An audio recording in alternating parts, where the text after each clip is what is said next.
And Carlos is going to get started here with his webinar, Incident Response Lessons from the Front Lines. Go ahead and get started, Carlos. Awesome. Thank you, Rosa. So, guys, with me, I have also Ron Paso. He'll be answering questions in the Q&A section as they come in. Ron is one of the consultants in my team inside of the incident response team. In fact, some of the information that we're sharing is from the last 3 months from several engagements that Ron and I have actually worked together in. So he has a lot of this information very, very fresh in his mind. So the purpose of this webinar is so we can go through some of the changes that we have been seeing in the incidents that we have been working on. We've noticed that every season, attackers adapt to all of our different defenses. What do we do? How do we handle stuff? And their TTPs are actually changing. So I really wanted to go a bit more around everything that we have been seeing out there based on our own experience. So let's start first with right now for 2025. One of the things that we're seeing is that they're moving a lot faster, especially around Beck and ransomware.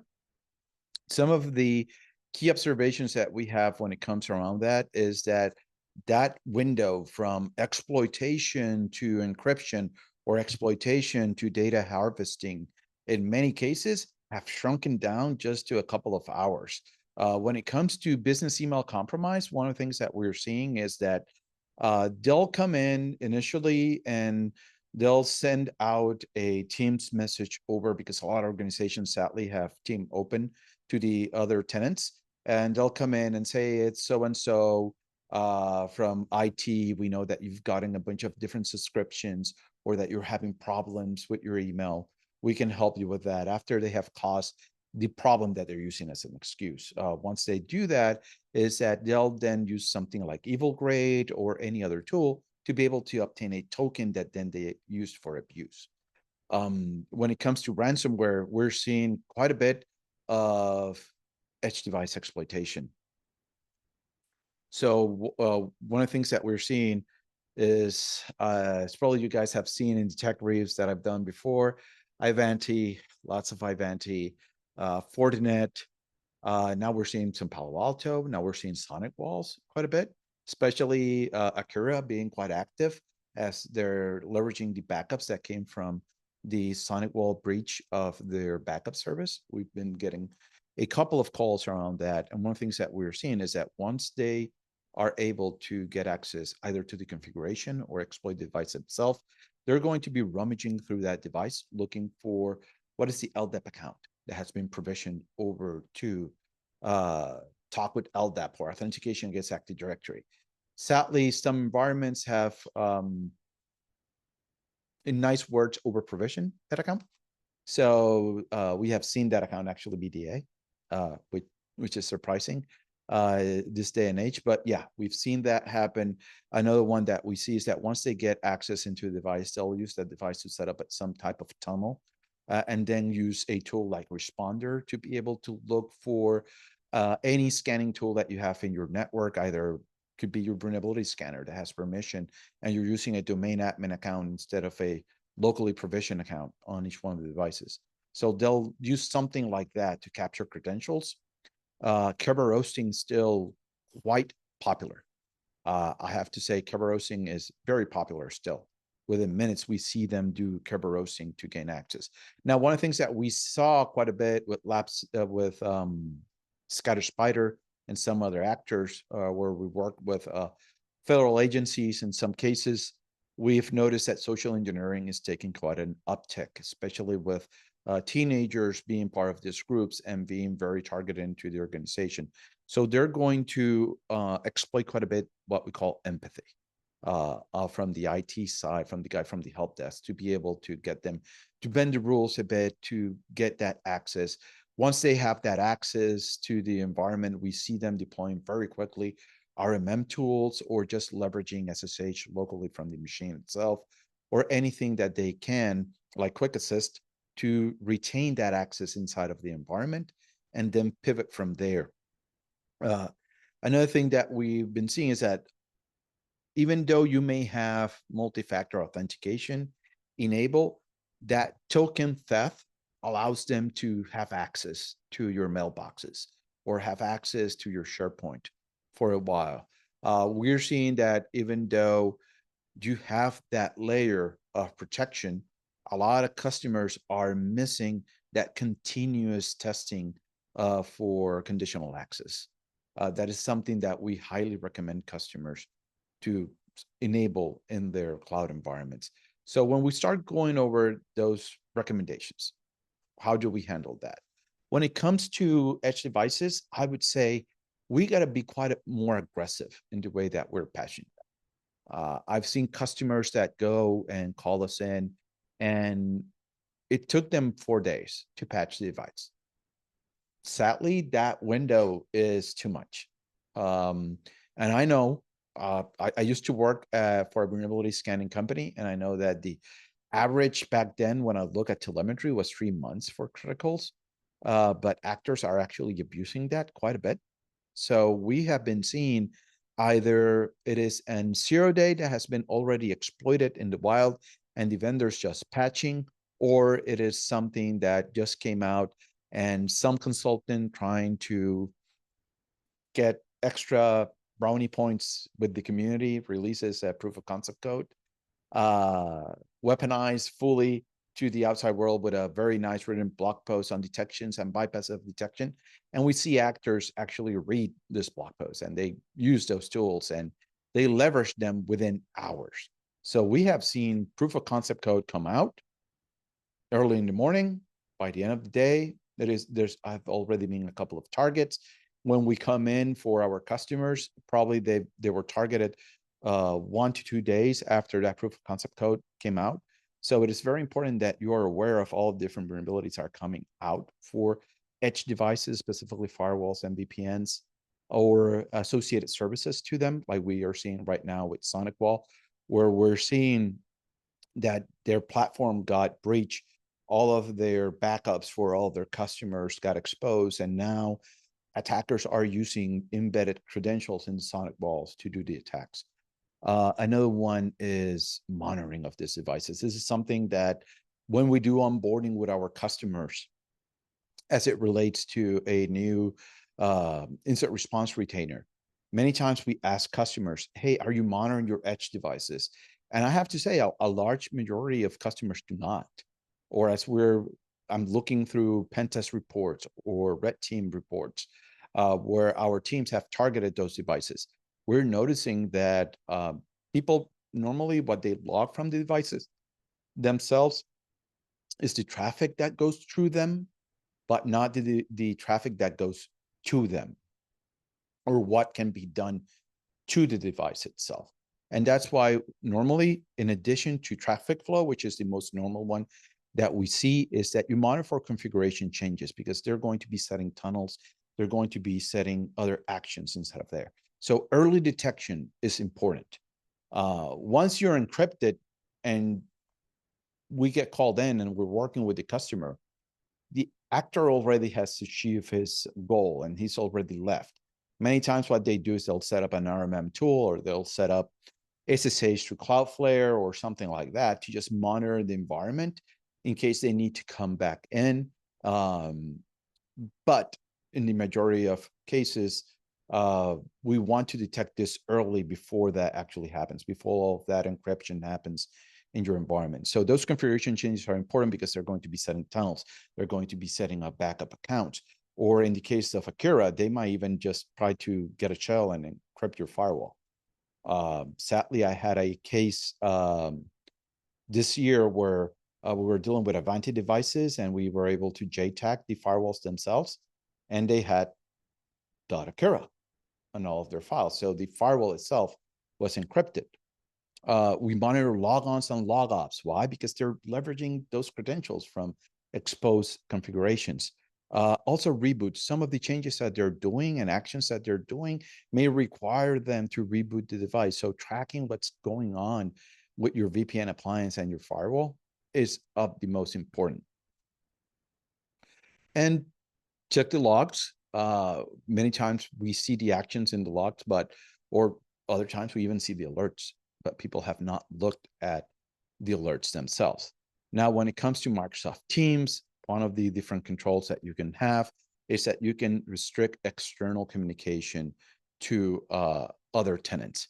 Microsoft has this very well documented in their webpage, where they have a link that goes over the process of different filtering that you can actually use to control who gains access to your team environment. We'll be providing this link to you if in the Q&A section. So you have this data if you ask for it. But if you go over to Microsoft, you can find this very easily. The title of the document is Cross-Tenant Inbound and Outbound Restrictions. By default, in most environments, this is open.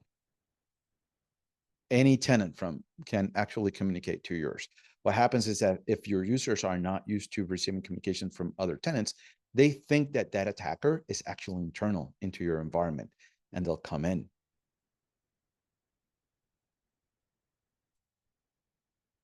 So when it comes to MFA and conditional access, my recommendation there is to enable continuous conditional access evaluation for a user.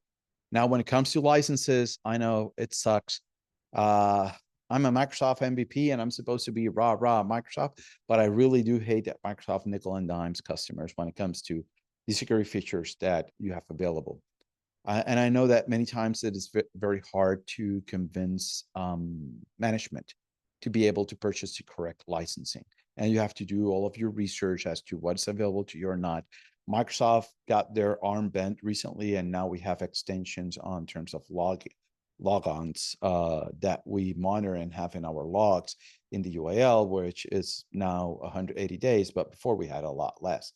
There are other sources of logs inside of Entra ID and M365, which, depending on your licensing level, can be something as short as 7 days. So it's important that at the very least, you identify people that work in finance, executives, or people that are key to the business, and make sure that at the very least, those have E5s.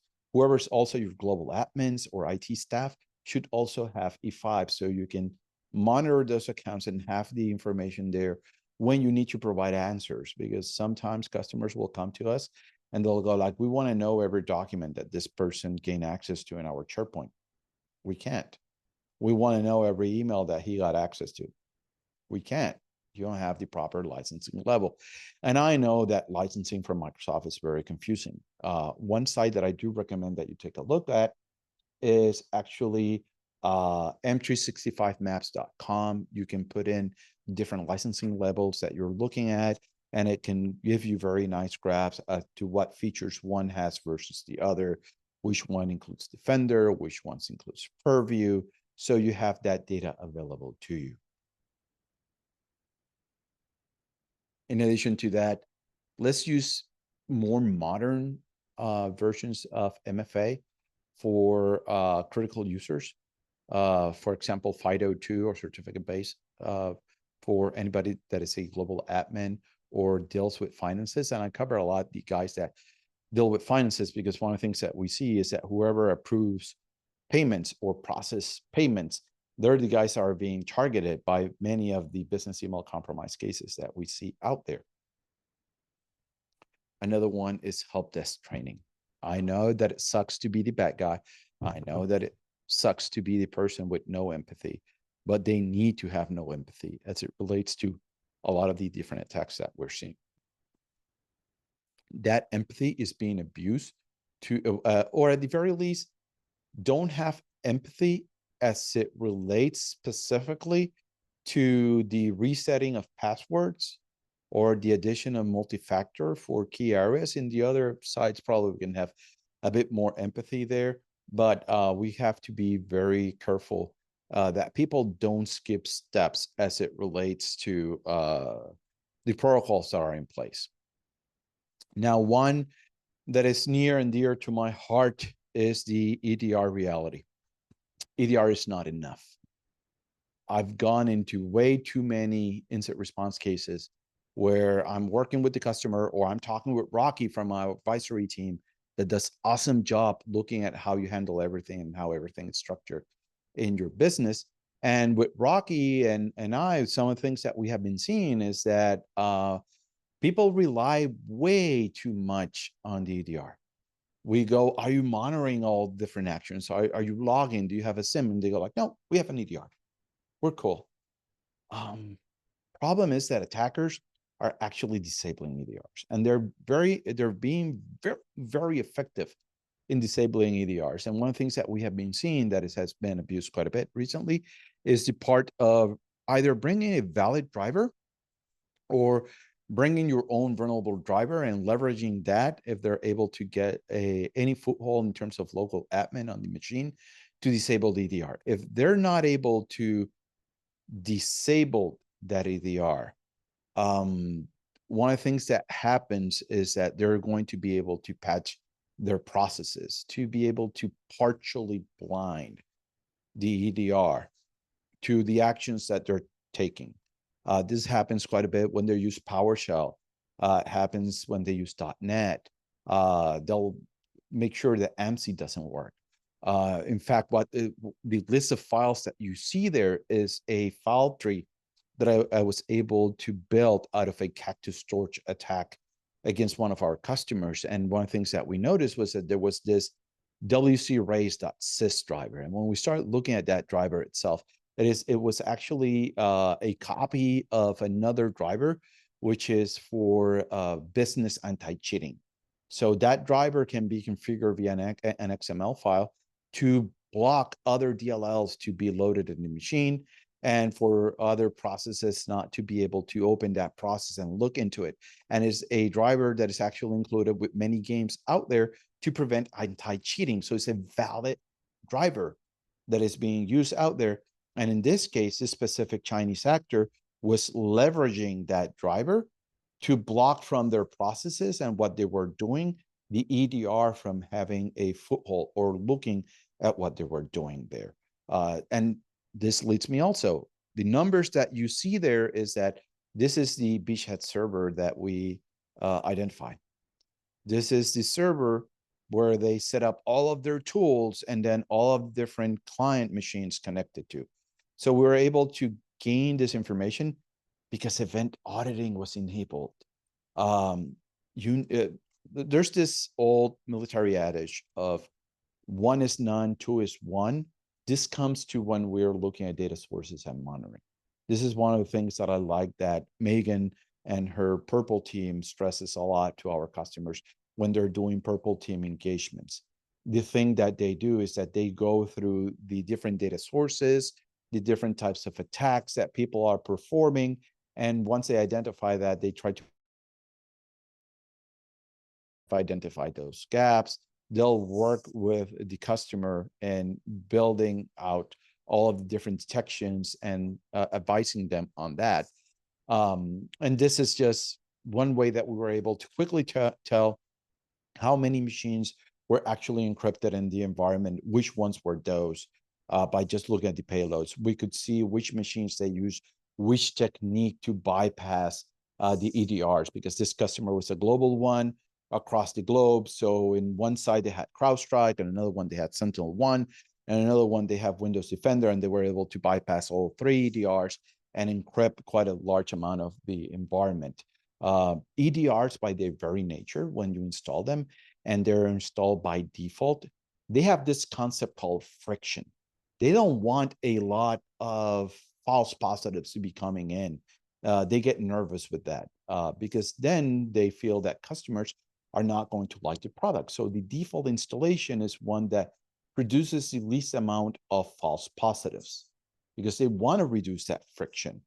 But the problem is that attackers abuse those gaps that are there. For example, every EDR that I know out there with a properly configured RunDel32 technique to load a binary can be bypassed, because what happens is that so many vendors out there use RunDel32 that for them it's hard to track all of those, and they expect you to actually work across all of those. So yeah, that allowed us to gain quite a visibility because they had Windows Event Logging enabled. So when it comes to Windows Event Logging, what should we have enabled in our environment? I think the first one that you should have enabled is process logging.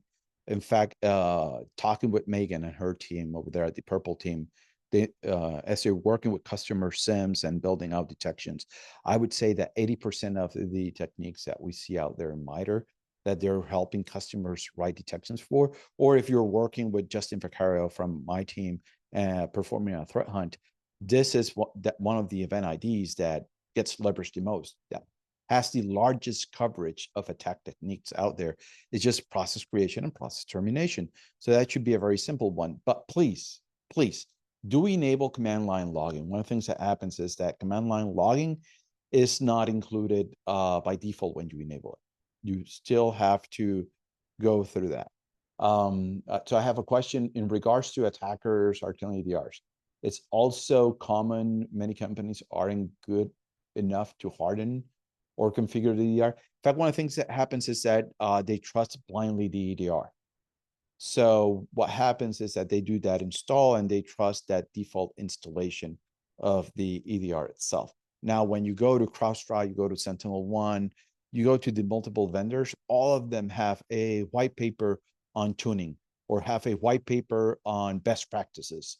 And if you go through that white paper, or if you raise the level of inspection that they're doing and alerting, and then you tune out all of those false positives that you're getting, you're in a much better position with your EDR out there. Another one, share access. If you have file servers, enable this, because one of the first questions that we get from lawyers is, hey, Carlos, we need to answer which file was accessed or what file was exposed. There are different forensic techniques where we can say, hey, through shellbacks, through history, MRUs, we can know that they accessed via Explorer since they were doing an RDP of this file. But if it was over the network, it's a lot harder to determine all of that stuff. So having proper logging for when shares are accessed, both in the domain controller and also in file server becomes important. And you may be asking why you mentioned domain controllers. One of the reasons there is that they'll use GPOs to send out a lot of stuff.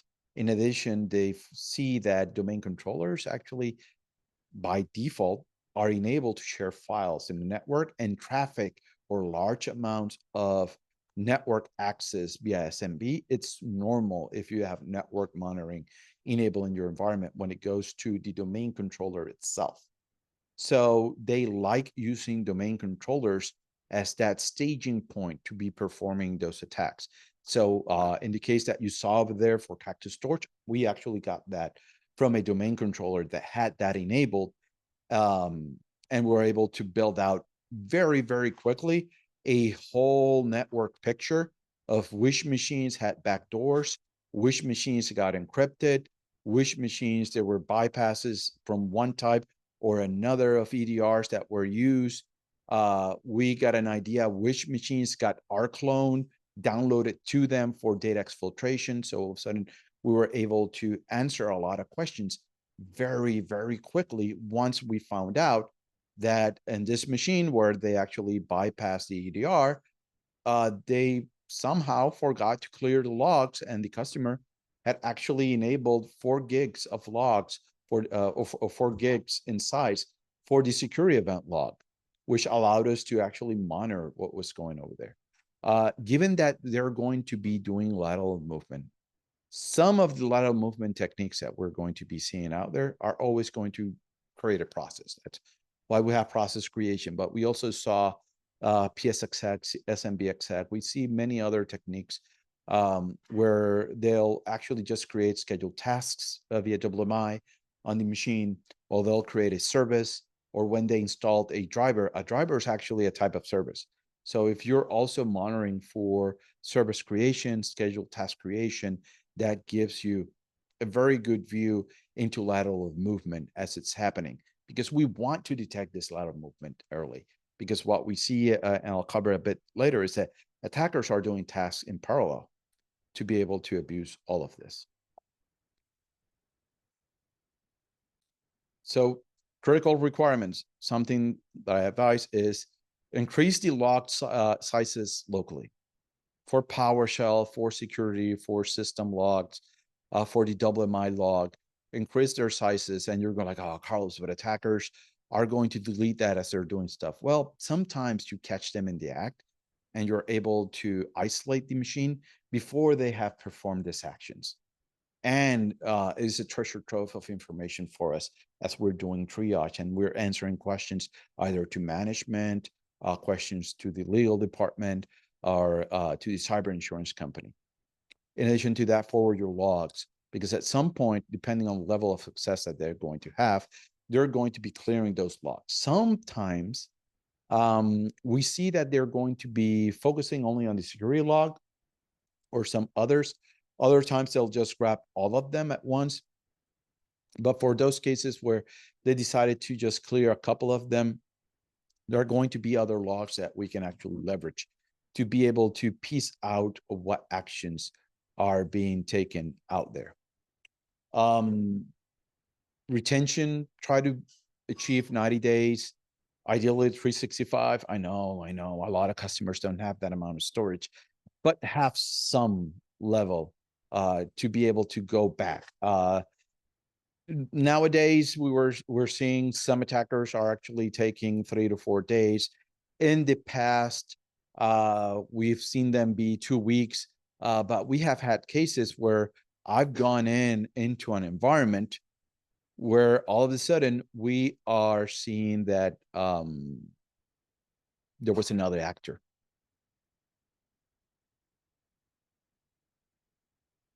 Where we're looking that this other actor kind of like lost their access or lost what they were doing because this other person attacked the customer also. We've had cases where I was working with Perez from our research team looking at some Linux servers, and we found out that there were 3 different actors in that machine, but only one of them decided to put controls into the miners that were set up and put inside of the Linux machines. So that was the one who triggered because CPU was overused. But then we found out that there were 2 other actors that had been there for almost a year. We've seen cases where we go in for ransomware. As we're investigating, we uncovered that the customer has been victim for a while of business email compromise, where payments were being redirected somewhere else. We've seen that a couple of times also. So having those logs go back as long as possible allows us to have a better idea of what's going on out there. Now, me being me, as you guys already know me, one of the things that I'm going to recommend is that you implement Sysmon. Why? Because Sysmon has GUIDs for process for each one of the processes. So I'm actually able to correlate a lot of the different actions that are going on. In addition to that, more telemetry that I can use. Sometimes Sysmon gets ignored by actors if you even rename Sysmon itself from its default name, which it allows you. Any tips or ideas for what to look for in logs when going so much back, 365 days? Normally, we look for outliers. So if I recommend either in KQL, QRadar. Sorry if you're using QRadar. Feel bad for you. If you're using, depending on the SIM, and I'm joking, it is very good to have queries where you can look during periods of time for trends.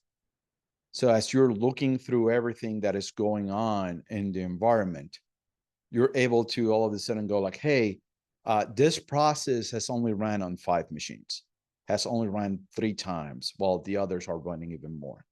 Another way to improve your signal to noise ratio is use tools like Sysmon, which allow you to do a configuration that will give you the advantage of being able to exclude what is normal in the Windows hosts or your Linux hosts out, so you can have a better fidelity in terms of that signal that you're getting in your logs.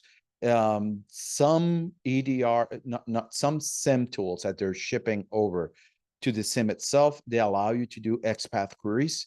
It is a bit more advanced and complex to do, but it does pay dividends if you actually implement that, where you're filtering out a lot of that noise and improving that signal. Any emergency or novel tradecraft targeting macOS during investigations around initial access vectors or persistence? To be honest, no. macOS tradecraft and Linux tradecraft so far has stayed the same. Actors are pretty blunt, I would say, because it's not being monitored so closely. So to be honest, I see a lot of newbie type things being done. OPSEC's not so tight because they feel that it's not being monitored. Is one of the things that I've noticed. When it comes to Sysmon, is it better to have it separated from the environment a little bit as offshore backups? So with Sysmon, it's event logs. So they're part of your event logs. I would just have them go to the SIM itself as it relates to that. Sysmon on servers or user endpoints or both? I would say both, but do have custom configurations. When it comes to servers, at the very least for servers, I do the default installation of Sysmon. That gives me driver loads. It gives me process creation, process termination. And it also serves as kind of like a base point because everything's SHA. I think it is SHA-1 or SHA-256 right now. I'm forgetting.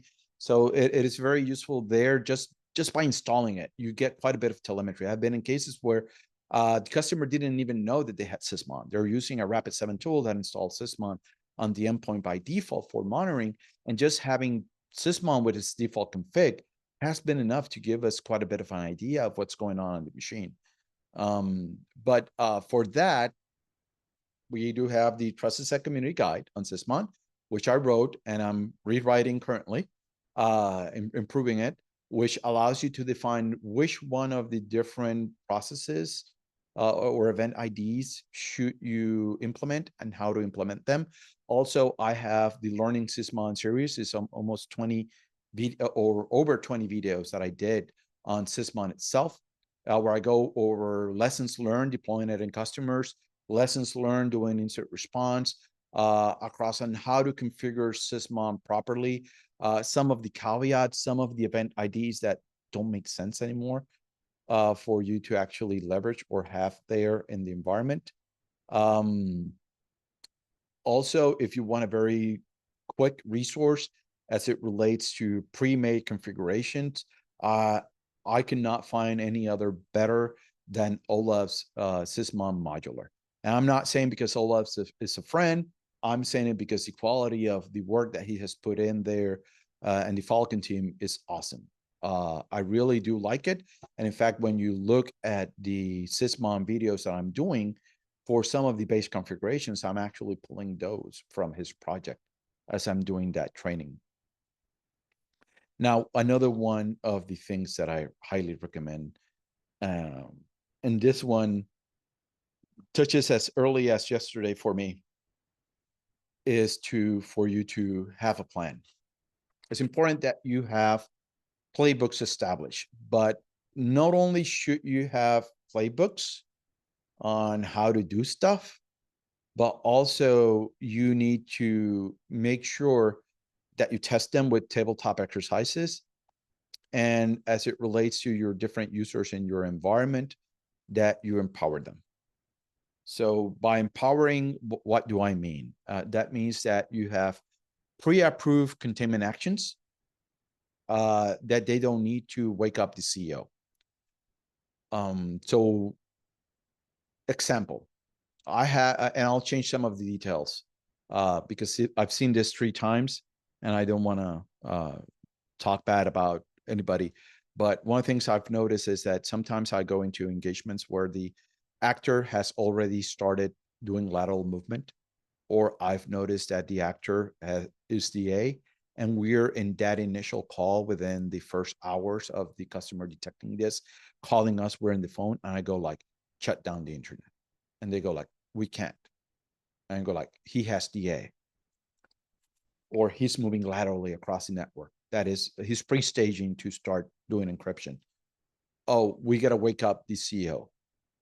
Oh, the CEO wants to talk with console to decide if yes or no, because it will impact the business. One of the cases, that was the difference between no encryption when we told him they have DA, to 45 minutes later when they decided, yes, we got the approval, and now they have 60 to 70% encryption of all of their servers. 45 minutes was the difference. So have your playbooks. Active encryption detected, shut down internet. Domain admin account compromised, isolate critical systems. So if you have a segmented network, one of the things that you can have is you can have policies already done, but not applied, and then have some automation to apply those, even with firewalls. In your firewall, you don't have to unplug the cable. You can just have a policy that says block all traffic minus to Sentinel and to CrowdStrike, for example, and their IP addresses, or to limit Charlie, so I can have some monitoring. They can provide you their IP addresses, their IP ranges beforehand. You can set up a policy in your environment already pre-done. And that way, when something happens and you need to shut down the internet, you can shut it down, but still have access to all of the telemetry, have access to your EDR, so you can then take actions against those systems. And you're going to go like, oh, I didn't thought about that. And one of the main reasons that I mentioned that is because of recent changes that we have been seeing in the last couple of incidents, as recent as 3 weeks ago. And that is that when you go to triage a machine, be careful, because attackers are lurking on that machine. So as you connect to it, stuff is going to happen. So some of the stuff that is going to happen, and this is something that we have been seeing and we have been piecing together, both from Quillen, Akira, and I'm forgetting the other one that we saw. Ron may remember, but I do know that Cullen and Akira are two of the ones that I've seen this, and there are some others that once they land into a box and they're using rclone, or they're using S5 CMD, or they're using any of their other tools to start doing exfiltration, they'll set up either for that account or for other accounts, if they're admin on the machine, the encryptor to launch at logon. That means that if all of a sudden you isolate the machine, or you isolate the network, you shut down the internet, and you want to check that box and to see what happened in the box, and you RDP to it, or you go into the console and log in, you launch and trigger the encryptor. That one hurt. I was actually in the phone line when one customer, where he was going, I'm going to check the box. Hey, Carlos, the CPU is spiking. What's going on? And he started seeing files being modified live on the server. And the actor had actually done that. And we had actually isolated that machine because he was running our clone on the machine, and we noticed. So we're seeing that actors are now booby trapping that.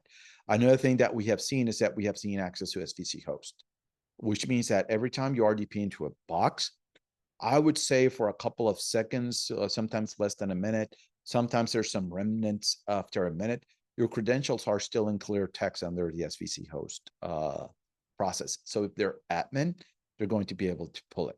And as one customer learned the hard way in a jump server, he was going, but I have Duo. We did the demo. The Duo pin was actually in clear text also in the memory. And it was easily extracted with Mimikatz in that case.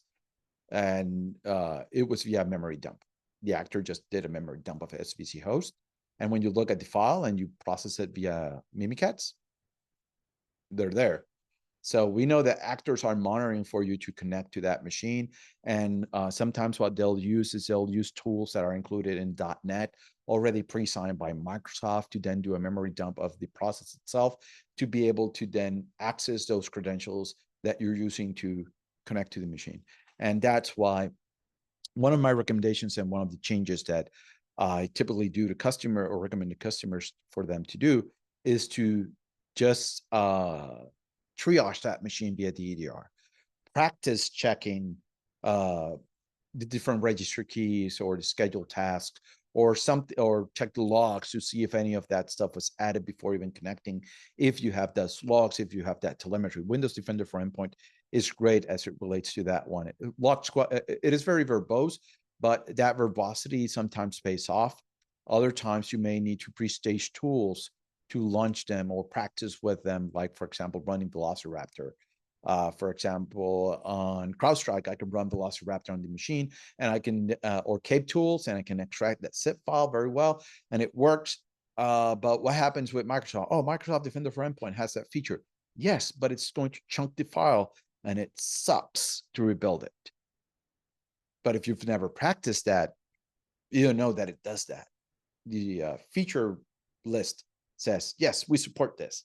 But in reality, when you do it, you find that there's quite a bit of friction or problems as you're trying to leverage that stuff. So that's why I quickly say practice. Another thing that we're seeing, data exfiltration to the cloud. Almost all environments allow you to connect to Amazon. Almost all environments allows you to connect to Azure. And what we're seeing is that they're abusing this either via rclone or they're using S5cmd.exe. Both tools, we've seen them quite a bit, rclone being the most popular and S5cmd being the most recent one that we have been seeing abused quite a bit. I would say between Q3 and now Q4 is when we're seeing S5cmd used the most, and rclone we've seen it since last year.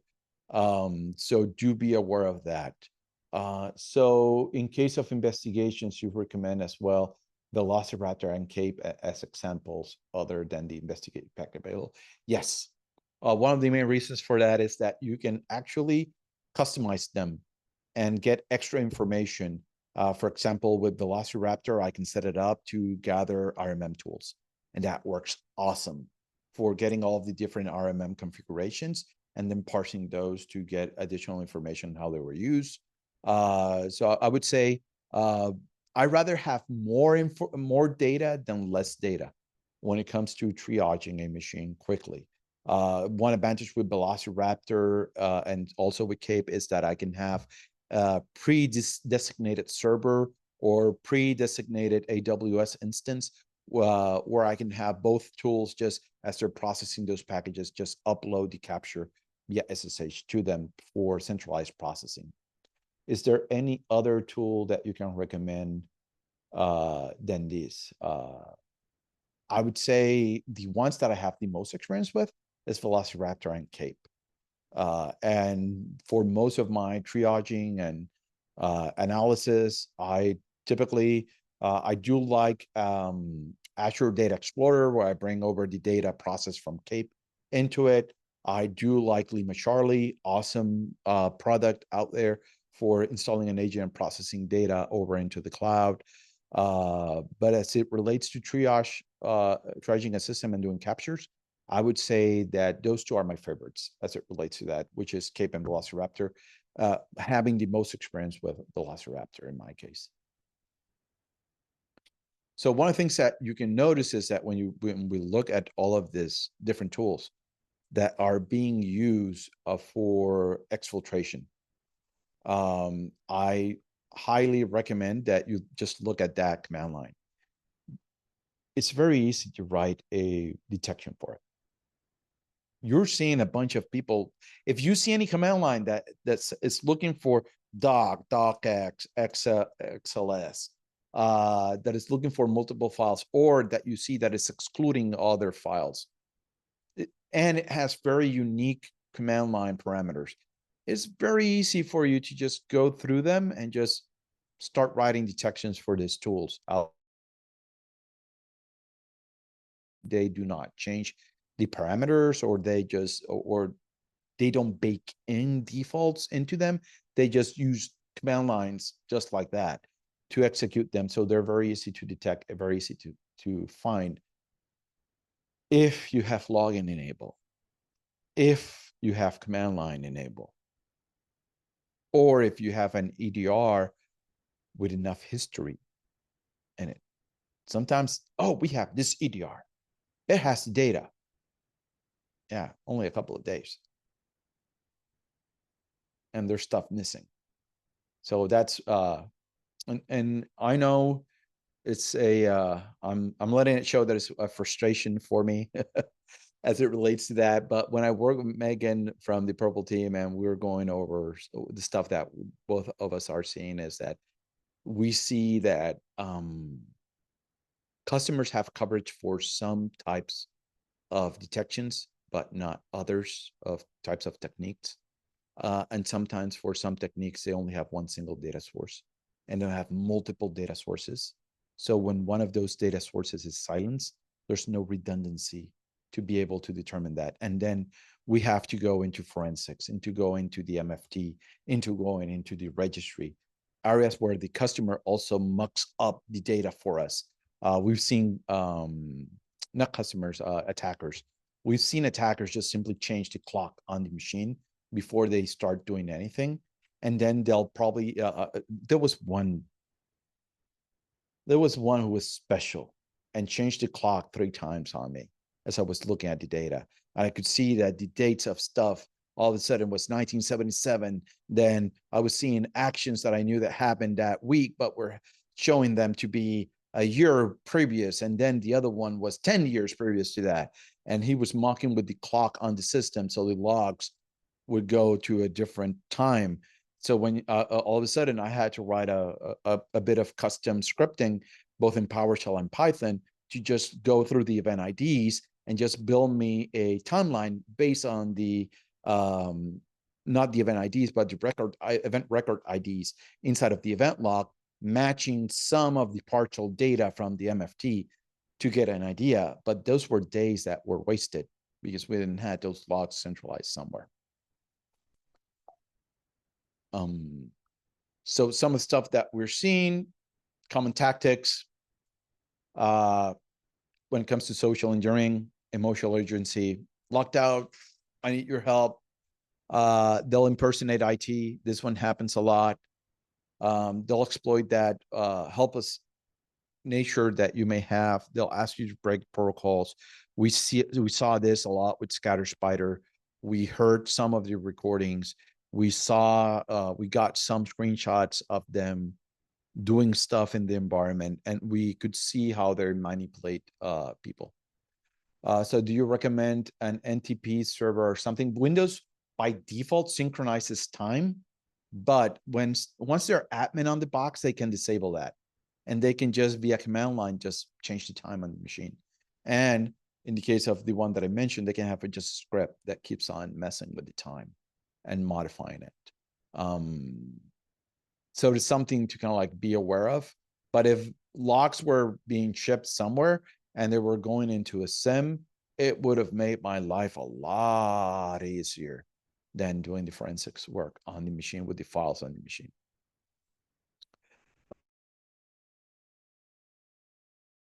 Which strategies are on this? In fact, if you want an example, let's go. Here's my template that I use when I go with customers, and I'm talking about M365 as a run book. You can go, let's say, into the detection phase. Hey, you have your initial detection. Was that user notification? Was it a network one? Phishing report.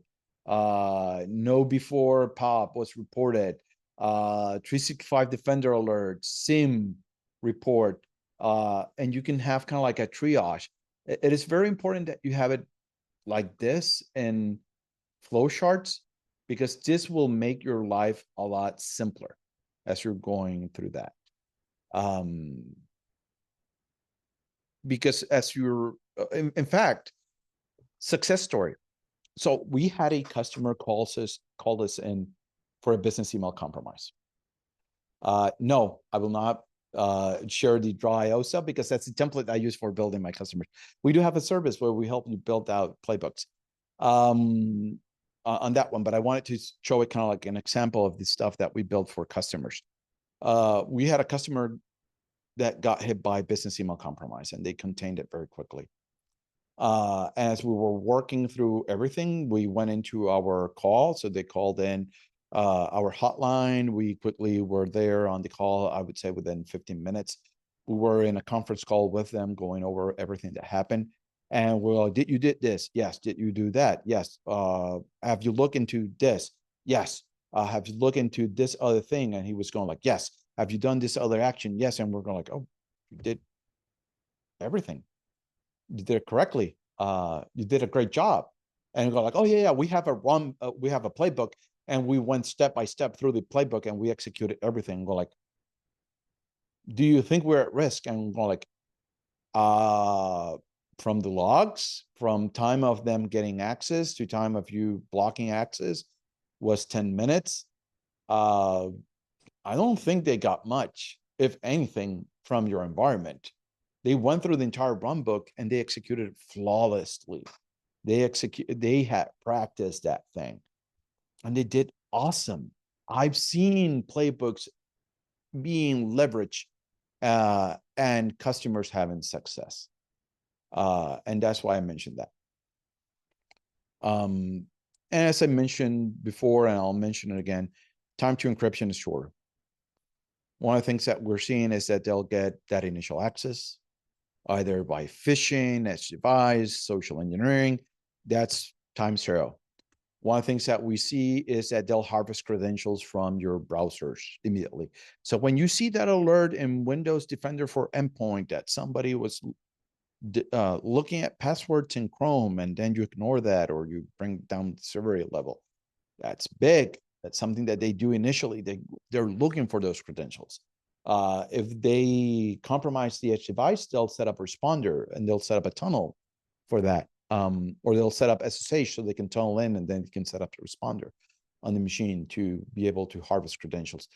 They'll do cover roasting. Cover roasting still works, and it works very well. So, and we know the mitigations, and we know controls for it, but still, we don't do the right thing when it comes there. That's the problem with the default, the power of the default. If the default is insecure, that's what mostly we see. But they'll do that in parallel to data harvesting. So as they're trying to escalate, they're going to go with that low privilege that they have right there, if it is low at all, if they didn't compromise an admin account. They'll start exfiltrating as much data as possible, either from SharePoint, from OneDrive, from shares, because they can then leverage all of that information for blackmailing. So they'll be doing that in parallel. Then we'll see that privilege escalation, either certificate servers, SCCM, Nessus scanning through the network, and they capture that you're using NTLM instead of Kerberos for authenticating, that the account is domain admin for doing those.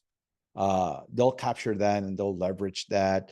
They'll leverage Tivoli tools, BigFix, whatever scanning the network is using very high credentials, they'll use those to then leverage via responder in the environment. Once they have gained access, they'll quickly try to shut you down by changing all of your admin passwords, or they'll set up shop in your domain controllers, and they'll use your domain controllers to spread across your environment. So it's very important. Many times what we're seeing is the fastest one is around 2 hours. We're seeing 8 hours sometimes, if controls are there. Or sometimes we see, and we see it quite often, is that customers are able to just go like, hey, we detected something, we isolated, we've run everything, we did it like we did in the playbooks and the tabletop exercise, and we go like, awesome. So there's a lot of wins in addition to a lot of the times that customers are affected by these types of attacks. So don't think it is all doom and gloom. There have been many customers that have taken to heart the building of the playbooks. They have taken to heart going through tabletop exercises. They have taken to heart testing their environment by doing purple team engagement to look at, are we monitoring what we should be monitoring? And then when it comes to pen tests or red team engagements, they know that, hey, I can get a lot more value if I do an assumed breach. when I can test access in specific spots are critical for me. And I want to see the techniques. And then after those exercises, they bring over our purple team to help them set up better detections and better telemetry if they're not able to do it in-house. And they just get a lot better. And I've seen customers that have gone through those processes detect stuff early and isolate early. So yeah, that's pretty much it. We still have 2 more minutes. So if you have additional questions, feel free to ask them. And as always, I hope that you guys enjoy the webinar, and do remember to follow us in X at TrustedSec.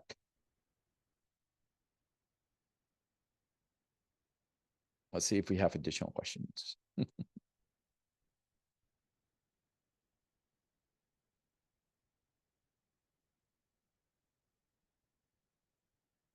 And I don't see any. So I want to say thank you to everybody, and hopefully see you in another one.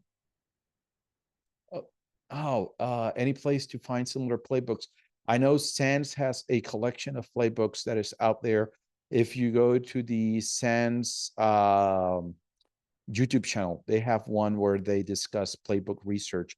And I believe that it was Carnegie Mellon, and it was another university that did some research around playbooks where they go through those.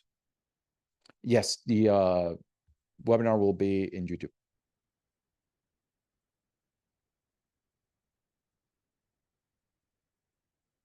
Yes, that playbook for phishing from Microsoft is one that I went through to build out our M365 one. So it was part of the research for that one.